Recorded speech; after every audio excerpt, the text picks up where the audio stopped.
إن الصفا والمروة من شعائر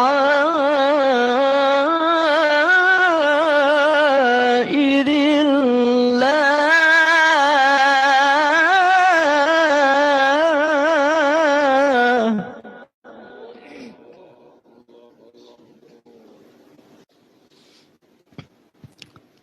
فمن حج البيت أو اعتمر فلا جناح عليه أن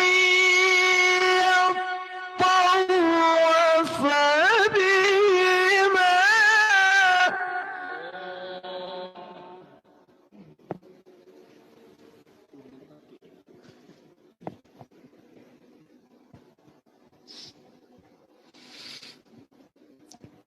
ومن تطوع خيرا